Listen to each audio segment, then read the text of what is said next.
नमस्कार, मी आराध्य विजय जाधव, इयत्ता 7वीची विद्यार्थिनी. संत श्री ज्ञानेश्वर गुरुकुल व गीता परिवारामार्फत आयोजित या पवित्र स्पर्धेत गीतेतील सद्गुण बोध या विषयावर माझे विचार मांडत आहे. भगवद्गीता हे नाव उच्चारलं की मन प्रसन्न होतं. ही केवळ एक ग्रंथ नाही, तर जीवनाचा मार्गदर्शक दीपस्तंभ आहे. महाभारताच्या रणभूमीवर अर्जुनाला निराशा, भीती आणि संभ्रम यांचा सामना करताना भगवान श्रीकृष्णांनी दिलेला उपदेश हाच भगवद्गीतेचा जन्म आहे आणि तोच उपदेश आजही प्रत्येकाच्या जीवनात प्रकाश टाकतो. गीता म्हणजे देव आणि मानव यांचा संवादाचा सेतू आहे. त्यातूनच आपल्याला समजतं की जीवन म्हणजे युद्ध आणि सद्गुण हीच आपली खरी शस्त्रे आहेत. गीतेतून आपल्याला अनेक सद्गुण शिकायला मिळतात. कर्तव्यनिष्ठा, आत्मसंयम, समत्व बुद्धी, निष्ठा, धैर्य, प्रामाणिकपणा आणि भक्तिभाव हेच त्यातील प्रमुख आहेत. गीतेचा मुख्य संदेश आहे कर्मण्येवाधिकारस्ते मा फलेषु कदाचन. म्हणजेच आपला अधिकार फक्त कर्म करण्यावर आहे, फळावर नाही. आपण फळाची चिंता न करता कर्तव्य भावनेने काम केले तर यश आपोआप मिळते. गीतेतून आपल्याला अनेक सद्गुण शिकायला मिळतात. कर्तव्यनिष्ठा, आत्मसंयम, समत्व बुद्धी, निष्ठा, धैर्य, प्रामाणिकपणा आणि भक्तिभाव हेच गुण आपले जीवन शांत आणि सुंदर बनवतात. श्रीकृष्ण म्हणतात, जेव्हा मन स्थिर आणि शांत राहते तेव्हाच खरे ज्ञान प्राप्त होते. आजच्या काळात हे शब्द खूप महत्त्वाचे आहेत, कारण प्रत्येकाला स्पर्धा, ताण, राग, द्वेष, मत्सर यांचा सामना करावा लागतो. पण गीता सांगते, स्वतःवर विजय मिळव म्हणजे जगावर विजय मिळवशील. गीतेचा खरा बोध म्हणजे स्वतःला ओळखणे, कर्तव्यनिष्ठ राहणे आणि सद्गुणांनी जीवन समृद्ध करणे. आपण गीतेतील शिकवणी आचरणात आणली तर आपले आयुष्य निश्चितच शांत आणि यशस्वी होईल. गीता सांगते की प्रत्येक मनुष्य हा स्वतःच्या कृतींनीच महान होतो. जर आपण स्पर्धा, ताण, राग, द्वेष, मत्सर या दोषांवर विजय मिळवला तर आपलं मन शांत आणि निर्मळ होतं. श्रीकृष्ण म्हणतात, योग कर्मसु कौशलम. म्हणजे प्रत्येक कर्म कुशलतेने आणि प्रामाणिकतेने करणे हाच खरा योग आहे.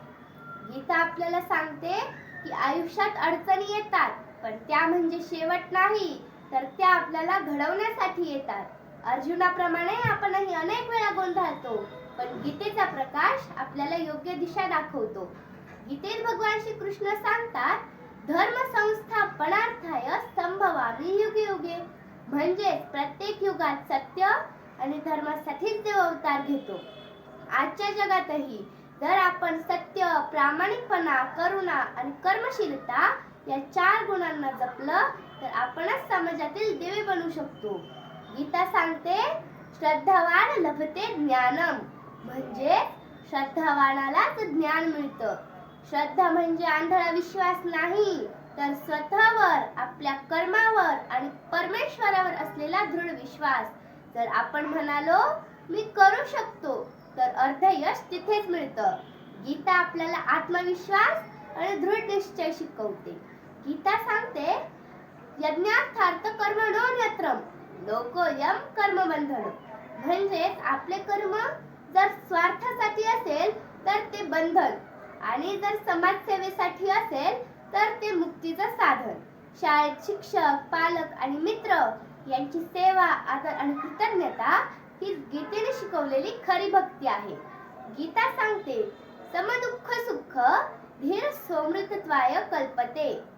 म्हणजेच जो सुखात व दुःखात समान राहतो तोच खरा ज्ञानी. आपण एखाद्या परीक्षेत यशस्वी झालो तर आनंद आणि अपयश आलं तर खिन्नता. पण गीता सांगते, दोन्ही तात्पुरते आहेत. स्थिर मन यशाच्या शिखरावर पोहोचू शकतं. गीतेचा संदेश केवळ शब्दांमध्ये नाही, तर तो जीवन जगण्याचा मार्ग आहे. ती आपल्याला सांगते की परिस्थिती कितीही कठीण असली तरी आपला धैर्याचा हात सोडू नये. संकट आली तर त्यांना घाबरू नये, तर निर्धाराने आणि श्रद्धेने सामोरं जावं. कारण प्रत्येक संकटाच्या मागे आपल्या वाढीची एक नवी संधी लपलेली असते. आजच्या या गीता जयंतीच्या पवित्र दिवशी आपण एकच संकल्प करूया की गीतेतील सत्य, प्रामाणिकपणा श्रद्धा आणि करुणा या 4 गुणांना आपल्या आयुष्याचा आधार बनवू. आपण कुठल्याही मार्गावर असलो तरी गीतेचा प्रकाश आपल्या मनात कायम उजळत राहायला पाहिजे. गीता आपल्याला देवाकडे नाही तर स्वतःकडे पाहायला शिकवते आणि सांगते की देव आपल्यातच आहे. फक्त त्याच्याशी प्रामाणिक राहा आणि कर्म करत राहा. गीतेचा संदेश अमृताचा झरा, गीतेचा संदेश अमृताचा झरा, जीवनात आणतो प्रकाश सारा. अंधकारातील ती दिशा दाखवते, मनुष्याला परम सत्याकडे नेते. धर्म कर्म आणि ज्ञानाचा तो दीप, धर्म कर्म आणि ज्ञानाचा तो दीप, गीतेने दिला जीवनाचा सखोल टीप.